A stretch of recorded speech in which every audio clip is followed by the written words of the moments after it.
Doctor Sreevarma ஆயுள் தரும் ஆயுர்வேதா அறுவை சிகிச்சையில்லா குணம் ஆயுள் கால நிவாரணம்.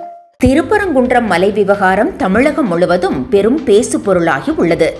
மத நல்லிணக்கத்தின் அடையாளமாக போற்றப்படும் இந்த மலை இன்று மதத்தின் அடிப்படையில் பிரிவினையை தூண்டுவதற்கான கருவியாக பயன்படுத்தப்படுவதாக பொதுமக்கள் உள்ளிட்ட பல்வேறு தரப்பினரும் அச்சம் தெரிவிக்கின்றனர்.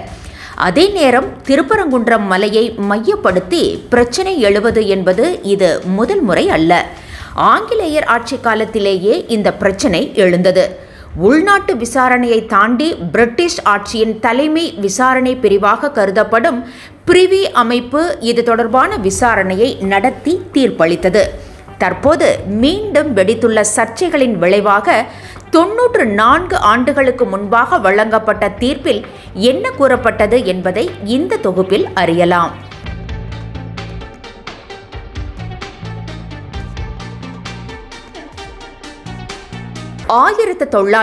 தொடக்க காலத்தில் திருப்பரங்குன்றம் மலை தொடர்பான பிரச்சினை வெடித்தது. அதில் விவசாயம் செய்யப்படும் ஒரு பகுதி நிலம், தர்கா அமைந்துள்ள பகுதி ஆகியவை தவிர மொத்த மலையும் கோவில் சொத்து என்று கோவில் நிர்வாகம் உரிமை கோரியது. ஆனால் தர்கா அமைந்துள்ள பகுதியும் நெல்லித்தோப்பு என்று அழைக்கப்படும் மலையின் ஒரு பகுதியும் தங்களுக்கு சொந்தம் என்று இஸ்லாமியர்கள் தரப்பில் வாதிடப்பட்டது. ஆங்கிலேய அரசாங்கத்தின்படி மலையில் உள்ள அனைத்து ஆக்கிரமிக்கப்படாத நிலங்களும் அரசாங்கத்திற்கு சொந்தமானது என்று காலனித்துவ நிர்வாகம் வாதிட்டது. ஏனெனில் அது பால் நிலம் என்று கருதப்பட்டது. வயலும் வயல் சார்ந்த நிலமும் மருதம் எனவும், கடலும் கடல் சார்ந்த இடமும் நெய்தல் எனவும் அழைக்கப்பட்டன. இவை இரண்டுக்கும் இடையில் அமைந்த பால் நிலம் ஆகும். இந்த வழக்கு முதலில் 1923ஆம் ஆண்டு மதுரை நீதிமன்றத்தில் விசாரிக்கப்பட்டது. அதன் முடிவில் தீர்ப்பு கோவில் நிர்வாகத்திற்கு சாதகமாக வழங்கப்பட்டு பல நூற்றாண்டுகளாக மலையின் மீது அந்த அமைப்பு கொண்டிருந்த கட்டுப்பாட்டை அங்கீகரித்து, அதாவது நிலத்திற்கான உரிமையை அதிகாரப்பூர்வமாக வழங்கியது. இருப்பினும் அது 2 விதிவிலக்குகளையும் விதித்தது. அதன்படி மசூதி அமைந்துள்ள இடம், அதன் கொடி கம்பம் மற்றும் அதன் அணுக்கல் படிகள் மற்றும் நெல்லித்தோப்பு பகுதி இஸ்லாமியர்களுக்கு ஒதுக்கப்பட்டது. பிரிட்டிஷ் அரசாங்கத்தின் கோரிக்கை முற்றிலுமாக நிராகரிக்கப்பட்டது. மதுரை நீதிமன்ற தீர்ப்பை எதிர்த்து இஸ்லாமிய அமைப்பினர் சென்னை உயர்நீதிமன்றத்தில் மேல்முறையீடு செய்தனர். வழக்கை விசாரித்த நீதிமன்றம் 1926இல் வழங்கிய தீர்ப்பில் இஸ்லாமியர்கள் மற்றும் கோவில் நிர்வாகம் என இரு தரப்பின் கோரிக்கைகளையும் நிராகரித்தது.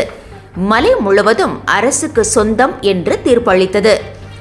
உயர்நீதிமன்ற தீர்ப்பை எதிர்த்து பிரிட்டிஷ் ஆட்சியின் கீழ் மிக உயர்ந்த சட்ட அதிகார அமைப்பான பிரிவி கவுன்சிலில் கோவில் நிர்வாகம் முறையிட்டது. இதனை தெரிந்து கொள்வதற்கு முன்பு பிரிவி கவுன்சில் பற்றி நாம் தெரிந்து கொள்ள வேண்டியது அவசியம். பிரிட்டிஷ் ஆட்சி காலத்தில் மன்னருக்கு ஆலோசனை வழங்குவதற்காகவும் வழக்குகளை விசாரித்து தீர்ப்பு வழங்குவதற்காகவும் உருவாக்கப்பட்டதுதான் பிரிவி கவுன்சில். இந்தியாவை பொறுத்தவரை இந்த கவுன்சில் தான் இறுதி அதிகாரம் படைத்த வழக்கு விசாரணை அமைப்பாகும். இந்திய நீதிமன்றங்களில் தீர்க்க முடியாத வழக்குகள் பிரிவி கவுன்சிலில் விசாரித்து தீர்ப்புகள் வழங்கப்பட்டன. அந்த வகையில் திருப்பரங்குன்றம் மலை தொடர்பான வழக்கையும் பிரிவி கவுன்சில் விசாரித்து தீர்ப்பளித்தது குறிப்பிடத்தக்கது. வரலாற்று பதிவுகளை மதிப்பாய்வு செய்த பிரிவி கவுன்சில் 1931இல் விரிவான உத்தரவை பிறப்பித்தது. அதன்படி மதுரை நீதிமன்றத்தின் தீர்ப்பை உறுதி செய்தது. பிரிவி கவுன்சில் சென்னை உயர்நீதிமன்ற தீர்ப்பை ரத்து செய்து 1923ஆம் ஆண்டு தீர்ப்பை மீண்டும் நடைமுறைப்படுத்தியது. அதில் மசூதி அமைந்துள்ள பகுதி மற்றும் நெல்லித்தோப்பு நிலத்தை தவிர திருப்பரங்குன்றம் மலையை முருகன் கோவில் சட்டப்பூர்வமாக சொந்தமாக்கிக் கொண்டதாக தெரிவிக்கப்பட்டது.